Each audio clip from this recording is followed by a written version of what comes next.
Hello all, ಎಲ್ರಿಗೂ ನಮಸ್ಕಾರ. Welcome to Kusuma Sunil vlogs. ನಾವಿವತ್ತು ಮನೆಯಲ್ಲೇ ಹೇಗೆ ಸಿಂಪಲ್ಲಾಗಿ ಡಿಫ್ರೆಂಟಾಗಿ ಕನಕಾಂಬರ ಹೂವನ್ನು ದಿಂಡು ಸುತ್ಕೊಳ್ಬೋದು ಅಂತ ನಾನಿಲ್ಲಿ ನಿಮ್ಗೆ ತೋರಿಸ್ಕೊಡ್ತೀನಿ. ಇತ್ತೀಚೆಗೆ ಇದು ತುಂಬ ಟ್ರೆಂಡಿಂಗಲ್ಲಿರುವಂತಹ ಹೂವು. ಸೊ ನೋಡಿ, ಇಲ್ಲಿ ನಾನು ನಿಮಗೆ 2 ಎಳೆ ದಾರಗಳನ್ನು ಈ 3 ಸುತ್ತುಗಳಾಗಿ ನಾನು ಹಾಕ್ಕೊಂಡು, ನಿಮ್ಗೆ ದಿಂಡು ಎಷ್ಟು ಉದ್ದ ಬೇಕಾಗುತ್ತೋ ದಾರಾನ ಅಷ್ಟು ಉದ್ದ ಬಿಟ್ಕೊಳ್ಳಿ. ನೋಡಿ, ಇಲ್ಲಿ 3 ಎಳೆಯಾಗಿ ತೊಗೊಂಡಿದ್ದೀನಿ. ಸೊ ಈಗ ಒಂದು ಕಡ್ಡಿಯನ್ನು ಇಟ್ಕೊಂಡು ಆ 3 ಎಳೆಯ ದಾರ ಪ್ಲಸ್ ಕಟ್ಟಕ್ಕೆ ಇಟ್ಕೊಂಡಿರೋ ದಾರ ಅಷ್ಟನ್ನು ಒಂದ್ಸರಿ ಸುತ್ತಕೊಂಡು ಇಲ್ಲೊಂದು ಹೂ ಕಟ್ಟೋ ರೀತಿ ಒಂದು ನಾಟನ್ನು ಹಾಕ್ಕೊಂಡು ಆ ಕಡ್ಡಿಯನ್ನು ನಾವು ಟೈಟಾಗಿ ಸೆಕ್ಯೂರ್ ಮಾಡ್ಕೊಳ್ಬೇಕಾಗತ್ತೆ. ಇದೇ ತುಂಬ ಇಂಪಾರ್ಟೆಂಟ್ ಸ್ಟೆಪ್ಪು. ಇದು ನೀವು ಕಲ್ತ್ಕೊಂಡ್ಬಿಟ್ರೆ ನಿಮಗೆ ಇದು ತುಂಬ ದಿಂಡು ಕಟ್ಟೋದು ತುಂಬ ಈಸಿ ಆಗುತ್ತೆ. ನೋಡಿ, ಇಲ್ಲಿ ಬಿಟ್ಕೊಂಡಿರ್ತೀರಲ್ವ ಲೆಂತಿನ ದಾರಾನ, ಅದನ್ನು ಈ ಲಿಟಲ್ ಫಿಂಗರ್ ಅಥವಾ ಕಿರು ಬೆರಳಿಗೆ ಸುತ್ಕೊಳ್ಳಿ. ನೋಡಿ, ಇಲ್ಲಿ ಸುತ್ತಕೊಂಡು ಈ ರೀತಿ ಅದನ್ನು ಇಟ್ಕೊಳ್ಬೇಕಾಗತ್ತೆ. ಆ ದಾರಾನ ಹಾಗೆ ಬಿಟ್ಬಿಟ್ರೆ ಅದು ತುಂಬ ಸಿಕ್ಕಾಗತ್ತೆ, ನಿಮ್ಗೆ ಕಟ್ಬೇಕಾದ್ರೆ ಕನ್ಫ್ಯೂಸ್ ಆಗುತ್ತೆ. ಅದಕ್ಕೆ ಆ ರೀತಿ ಅದನ್ನ ಸುತ್ತಕೊಂಡ್ರೆ ತುಂಬ ಒಳ್ಳೆಯದು. ನೋಡಿ, ಇಲ್ಲಿ ಹೂವನ್ನು ತೊಗೊಂಡು ಈ ರೀತಿ ಉಲ್ಟಾ ಇಟ್ಕೊಂಡು ಆ ಏನು ತುದಿ ಬರುತ್ತೆ ಆ ಎಡ್ಜಿಗೆ ಹಾಕ್ಕೊಂಡು ನೀವು ಈ ರೀತಿ ಹೂ ಮೇಲಿಂದ ಹೂವಿನ ಕೆಳಗಡೆ ಬರೋ ರೀತಿ ನೀವೀಗ ದಾರಾನ ಸುತ್ಕೊಳ್ಬೇಕಾಗತ್ತೆ. ನೋಡಿ, ಇಲ್ಲಿ ಅದೇ ಹೂವಿನ ಮೇಲೆ ಇನ್ನೊಂದು ಹೂವನ್ನು ಇಟ್ಟು ನೋಡಿ, ಇಲ್ಲಿ ಹೂವಿನ ಮೇಲೆ ಹೋಗಿ ಆ ಹೂವಿನ ಕೆಳಗಡೆಯಿಂದ ದಾರಾನ ತೊಗೊಂಡು ಬಂದು ನಾವಿಲ್ಲಿ ಸ್ವಲ್ಪ ಟೈಟಾಗಿ ಸೆಕ್ಯೂರ್ ಮಾಡ್ಕೊಬೇಕಾಗತ್ತೆ.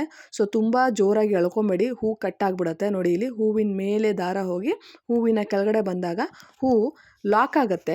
ಸೊ ನೀವು ಒಂದೆಳೆ ದಾರಾನ ಏನಾದರೂ ತೊಗೊಂಡ್ರೆ ಆ ದಾರ ಸ್ವಲ್ಪ ಶಾರ್ಪ್ ಆಗಿರೋದ್ರಿಂದ ಹೂ ಮಧ್ಯದಲ್ಲಿ ಕಟ್ಟಾಗ್ಬಿಡುತ್ತೆ. ಸೊ ನಿಮಗೆ ಸ್ಟಾರ್ಟಿಂಗ್ ಯಾರು ಬಿಗಿನರ್ಸ್ ಇದ್ದೀರಾ ಆದಷ್ಟು ನೀವು ಈ ರೀತಿ 2 ಎಳೆ ದಾರಗಳನ್ನು ತೊಗೊಂಡೇ ಟ್ರೈ ಮಾಡಿ.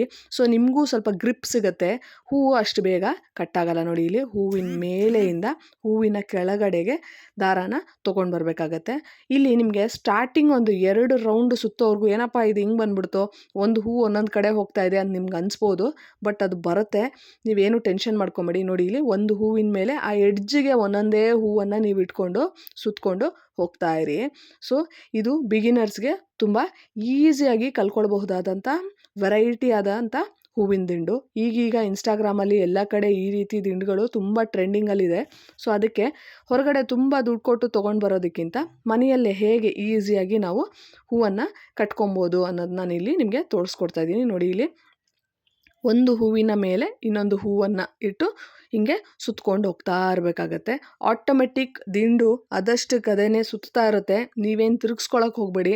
ನಿಮ್ಮ ಕೆಲಸ ಏನು ಅಂತ ಹೇಳಿದ್ರೆ ಆ ಹೂವಿನ ಮೇಲೆ ಇನ್ನೊಂದು ಹೂವನ್ನು ಇಟ್ಟು ದಾರಾನ ಮೇಲ್ಗಡೆಯಿಂದ ಕೆಳಗಡೆಗೆ ಬರೋ ರೀತಿ ತೊಗೊಂಡು ಬರಬೇಕು. ಅದನ್ನ ತುಂಬ ಗ್ಯಾಪ್ ಇಡಬೇಡಿ, ಸ್ವಲ್ಪ ಟೈಟಾಗಿ ಸೆಕ್ಯೂರ್ ಮಾಡ್ಕೊಳ್ಳಿ. ಗ್ಯಾಪ್ ಬಿಟ್ಟರೆ ಏನಾಗುತ್ತೆ ಅಂದರೆ ದಿಂಡು ತುಂಬ ತೆಳುವಾಗಿ ಕಾಣೋಕ್ಕೆ ಶುರು ಆಗಿಬಿಡುತ್ತೆ. ಸೊ ಅಲ್ಲಲ್ಲಿ ಗ್ಯಾಪ್ ಕಾಣುತ್ತೆ. ಮತ್ತು ದಿಂಡಲ್ಲಿ ಒಂದೇ ಒಂದು ಡಿಸ್ಅಡ್ವಾಂಟೇಜ್ ಏನು ಅಂತ ಹೇಳಿದ್ರೆ, ಒಂದು ಹೂವು ಏನಾದರೂ ಉದುರಿಸ್ಕೊಂಡ್ರೆ ನೀವು ಅದು ಹೂ ನೋಡೋಕ್ಕೆ ಚೆನ್ನಾಗಿರಲ್ಲ, ದಿಂಡು ಸರಿಯಾಗಿ ಫಿನಿಶಿಂಗ್ ಬರಲ್ಲ. ಸೊ ಅದಕ್ಕಾಗಿ ತುಂಬ ಟೈಟಾಗೂ ಎಳಿಬಾರ್ದು, ಹಾಗಂತ ತುಂಬ ಲೂಸಾಗೂ ಬಿಡಬಾರ್ದು. ಮೀಡಿಯಮ್ ಆಗಿ ಈ ರೀತಿ ಹೂಗಳನ್ನು ಇಟ್ಕೊಂಡು ದಾರಾನ ನಾವು ಸೆಕ್ಯೂರ್ ಮಾಡ್ತಾ ಹೋಗ್ಬೇಕು. ನೋಡಿ, ಇಲ್ಲಿ ಹೂವಿನ ಮೇಲೆಯಿಂದ ಕೆಳಗಡೆ ದಾರ ಬರೋ ರೀತಿ ನೀವು ಕಟ್ಕೊತಾ ಹೋದರೆ ನಿಮಗೆ ತುಂಬ ಚೆನ್ನಾಗಿ ದಿಂಡು ಅನ್ನೋದು ಬಂದ್ಬಿಡತ್ತೆ. ನೋಡಿ, ಇಲ್ಲಿ ಹೂವಿನ ಮೇಲೆ ಹೂ ಇಡಬೇಕು, ದಾರಾನ ಕೆಳಗಡೆಯಿಂದ ತೊಗೊಳ್ಬೇಕು.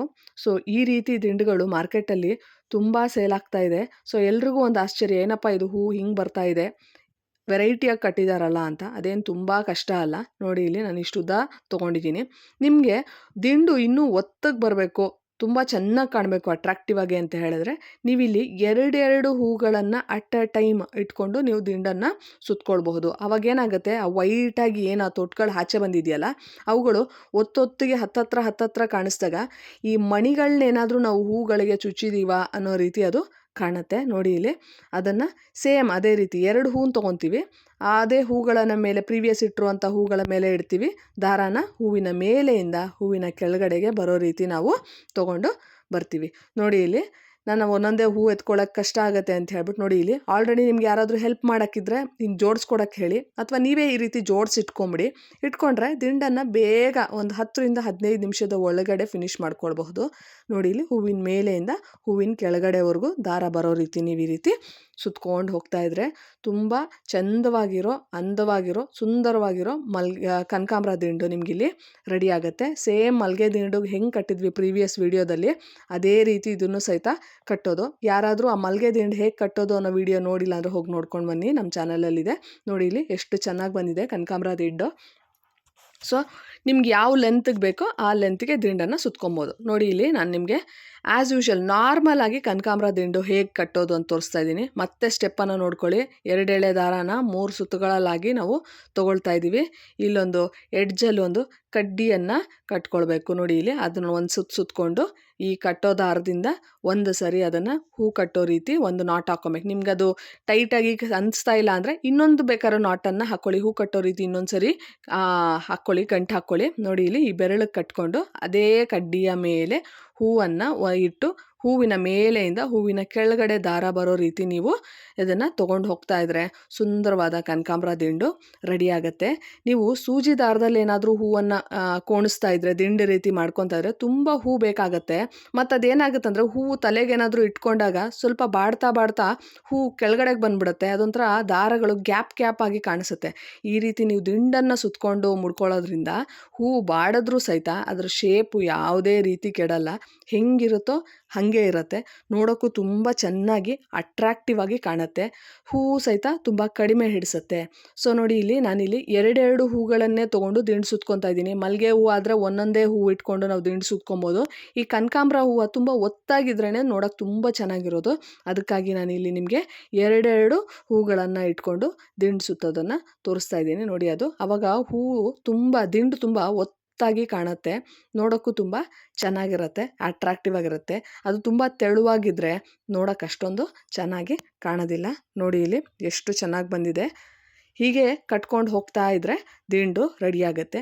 ನಿಮ್ಮ ಇಷ್ಟಕ್ಕೆ ಅನುಗುಣವಾಗಿ ನಿಮ್ಮ ನೀಡಿಗೆ ತಕ್ಕನಾಗಿ ದಿಂಡನ್ನ ಲೆಂತನ್ನು ನೀವು ಅಡ್ಜಸ್ಟ್ ಮಾಡ್ಕೊಬೋದು. ಉದ್ದ ಬೇಕಂದರೆ ಉದ್ದಾನೂ ಕೋಣಿಸ್ಕೊಬೋದು, ಅಥವಾ ನಮ್ಗೆ ಸಣ್ಣದಾಗಿ ಸಾಕು ಅಂದರೆ ಸಣ್ಣದಾಗಿ ಸಹಿತ ನೀವು ಸುತ್ಕೊಬೋದು. ನೋಡಿ ಇಲ್ಲಿ ಎಷ್ಟು ಚೆನ್ನಾಗಿದೆ ನಮ್ಮ ಕನಕಾಂಬರ ದಿಂಡುಗಳು.